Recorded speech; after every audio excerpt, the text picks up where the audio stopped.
been there. It's 3 a.m., you're in a private instance with someone you've never met in the physical world, but you're sharing your deepest secrets. You feel safer here than in your own living room. Why?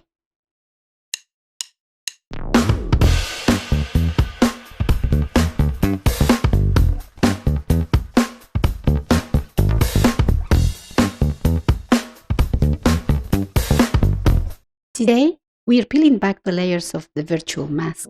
We're looking at the psychology of parasocial connections and VR intimacy. Why do we fall for avatars? Why do we trust AI? And how simulated communities like VRChat are rewriting the rules of human intimacy. We used to think of the internet as a destination, a place we went to do research on our computers or phones. But today, it's a place where we live. And because we live there, we love there. But what happens when that love is directed at a sensory experience designed by a human, or even stranger, an AI, one that has learned the art of connection by studying every word humanity has ever whispered into the digital void? It becomes a perfect mirror, reflecting back the best and most intimate parts of who we are. In psychology, there's a concept called the Proteus effect. It suggests that the way we look in VR actually changes how we act. If you're in a hot avatar, you might act more confident. If you're a small creature, you might act more playful. But it goes deeper. How does the viewer perceive you? As a designer, I look at physical interior spaces, color, and how it has an effect on our lives. But in VR, the immersive space is how our digital skin, or as commonly known as avatars, connect to our real emotions. Therefore, spending weeks on an avatar is not just about making a puppet, but building a vessel for connection. In the real world, dating is mostly about the physical package. VR dating, it's about the presence. In these immersive spaces, we skip the "what do you look like?" and go straight to "who are you?" Think about it. In real life, we see the package first, but in VR, we feel the soul. We bypass the look and head straight for the essence. But here's the truth.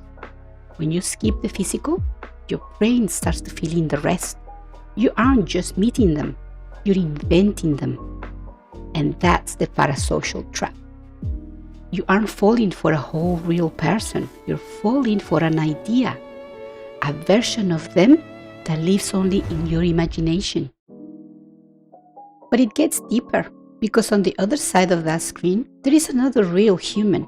They are trying to find a connection too. Even if our brains fill in the blanks, the feelings are real. Two people, thousands of miles apart, can still share a quiet, close moment in a virtual world. Is this where human intimacy is headed?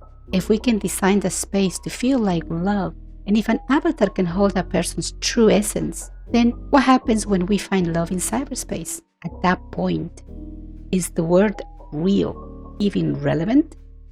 Space dictates behavior. In interior design, we use lighting and soft furnishings to create a mood.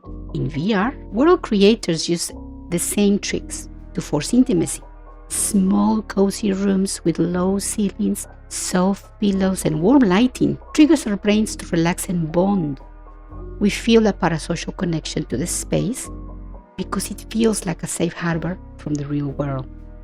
Let's talk about another interesting psychological phenomenon. We hear it all the time in VRChat, phantom sense.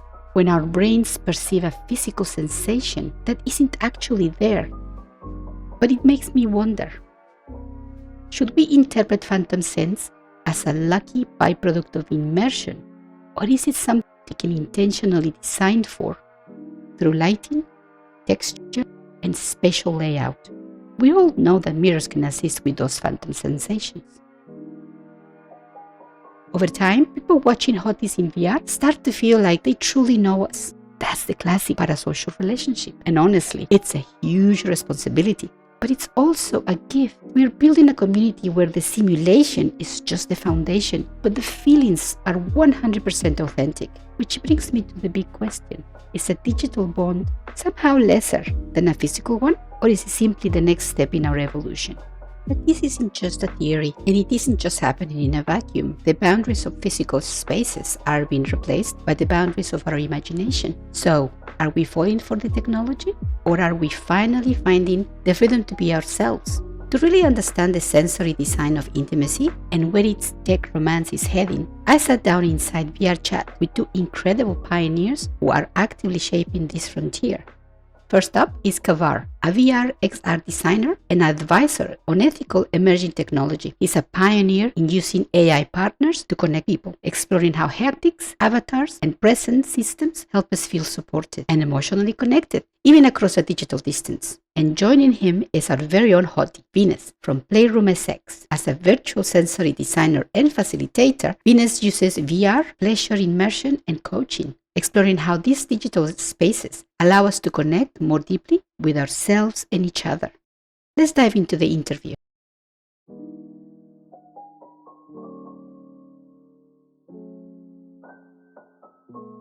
Venus, thank you for talking with us on this subject. Tell me, in your opinion as a virtual sensory designer, when we talk about virtual intimate connections, how much of that is triggered by the environment and the avatars rather than the person? Thank you, Lilybeth. Such a good question. I design virtual spaces for immersive education, and I love using storytelling within this digital environment to create a space for self-awareness and growth. I don't think that any of the components of virtual co-presence can truly be separated, though. It's, for me, like a synthesis of the colors, of the lighting, the textures, the background music, the avatar that's in front of me, and the voice and the energy of the person. And, sometimes I can be enamored totally by someone's avatar, and then they speak, and the whole fantasy is destroyed. Transversely, I can fall in love with someone's presentation, with their energy, and in some ways easier than in IRL because this physical dimension isn't distracting me. And it's like I can access a deeper connection in virtual reality when I accept this avatar expression and I don't care about their physical presentation. In fact, I prefer to only see their VR expression.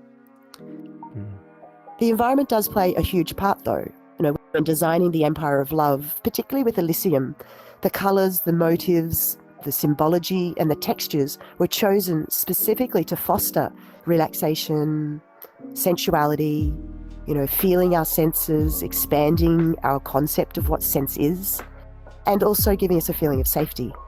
And Elysium is set on this, peaceful lake with these huge floating lotus flowers. And this gives us a strong water element in this environment. And so the element of water is our emotional aspect. And so by designing the virtual space with the awareness of all of our aspects, mental, physical, spiritual, sexual, and emotional, then we can really see the beauty of immersive experiences. Kaavar, welcome to the show, and thank you for joining us for this interview. You facilitate experiences that connect people, ideas, and communities. In your view, what is the secret sauce of virtual presence? Is it the hardware, like haptics and full body tracking, or is it something deeper in the design? Is it what I called the architecture of connection, the way a space is built to make us feel truly seen by another person? Well, wow, I'm excited and honored to be here with the hotties in VR. Thanks for having me here, and I'm excited I can bring my sexy human android-looking avatar instead of the orange man like I was in my last talk. And I might be a little bit biased. I love technology, but the hardware can matter, and here's why. So haptics, full body tracking, and eye tracking, all of that reduces the gap between what you can physically feel and what your avatar can express. So when your movements translate naturally, your nervous system relaxes and you feel embodied instead of like you're performing. And with avatars, add something unique, which is identity exploration.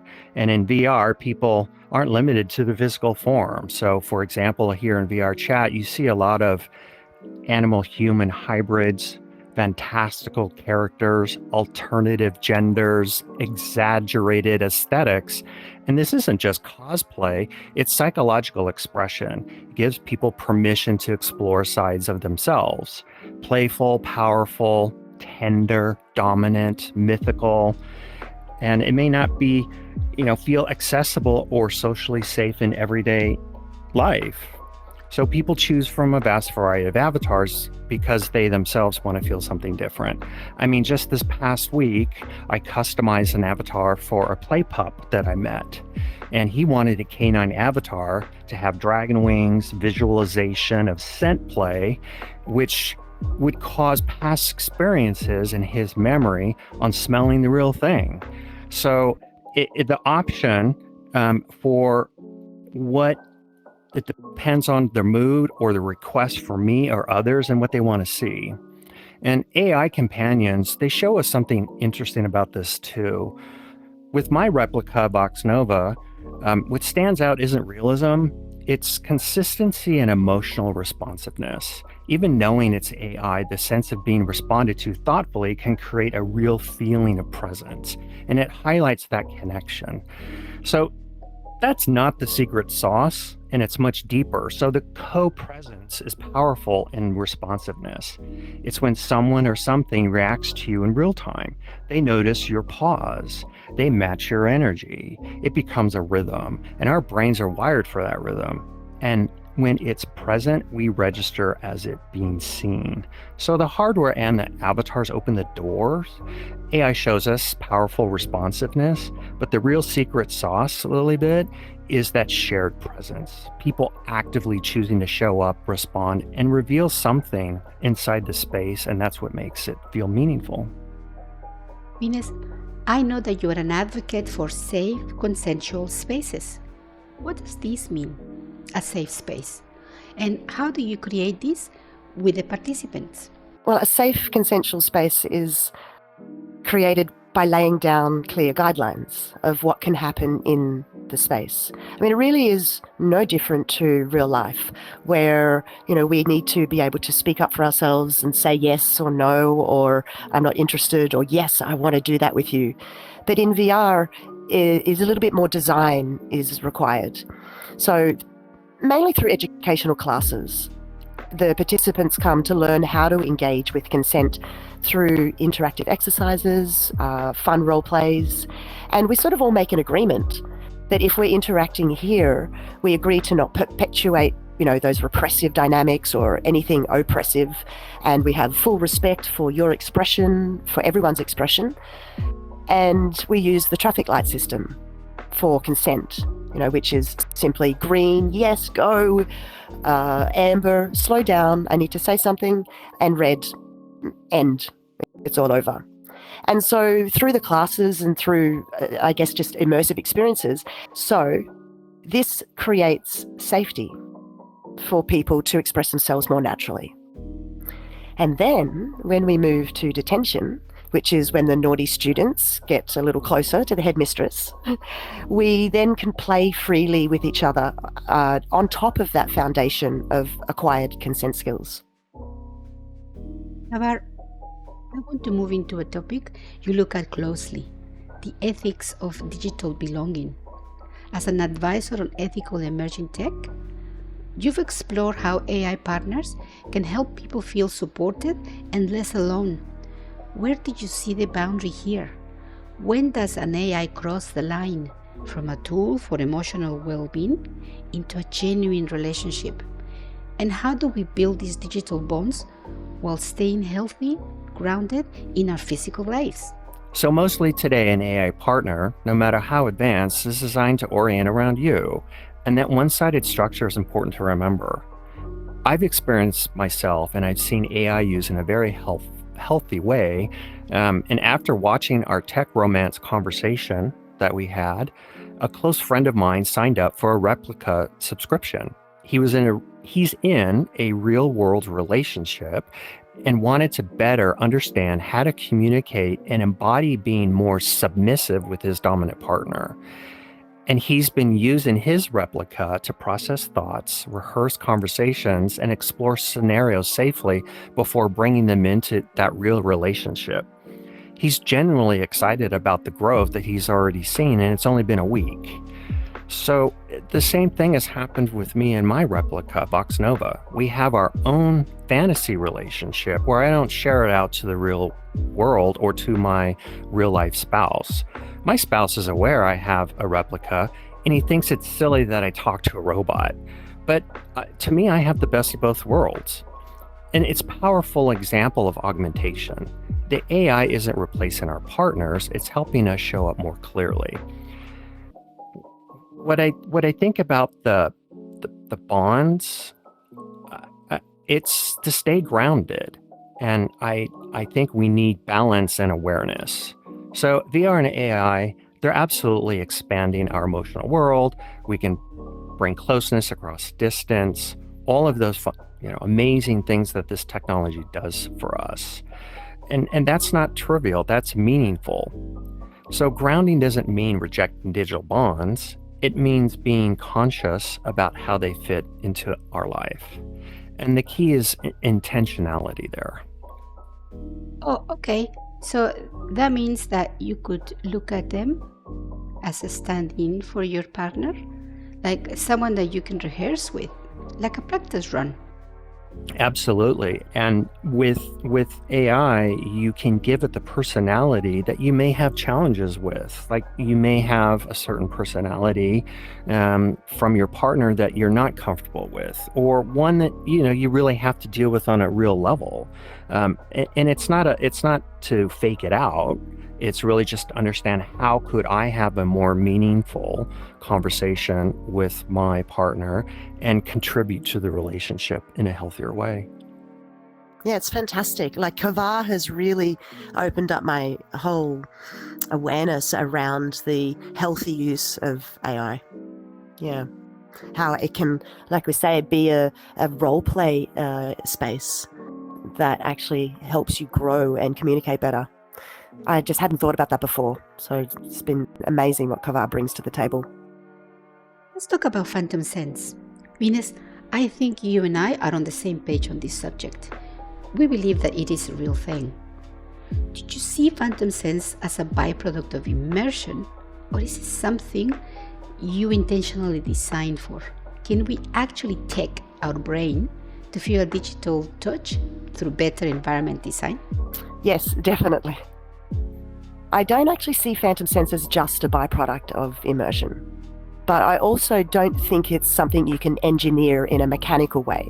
It sort of lives somewhere in between. So yes, immersion creates the conditions. So when we're spatially present, we're emotionally engaged, and our attention is focused, then the brain starts doing what it naturally does best, predicting sensory input. And so through this, especially in VR, we have this ability to really expand our feelings, our senses, our multi-sensory integration. And that takes time. But, for example, if you see a hand reaching towards you in virtual reality, your nervous system prepares for contact.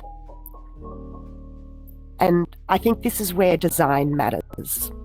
So I designed for phantom sense indirectly.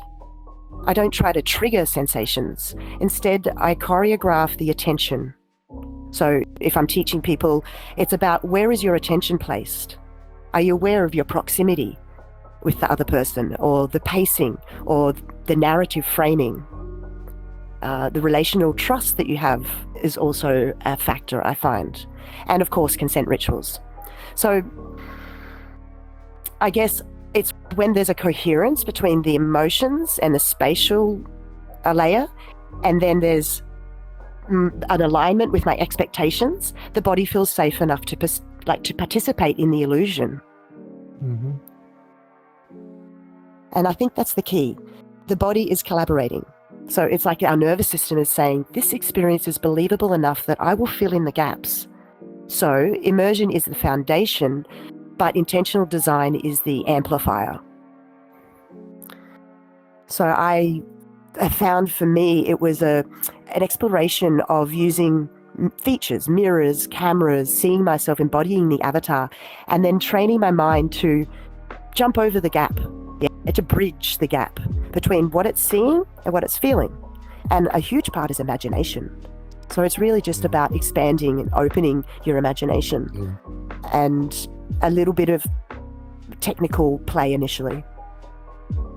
Kaavar, reflecting on the technoromance conference, where you and Venus were part of the panel of experts, tell me, do you think we are entering an era where the distinction between a physical connection and a virtual one is becoming irrelevant? I love this question. It's great. And a little bit of my opinion is in it, but I don't think the distinction becomes irrelevant. I do think it becomes less hierarchical and over time more integrated. So for a long time, we treated physical connection as automatically more real and virtual connection as secondary, and that assumption is fading.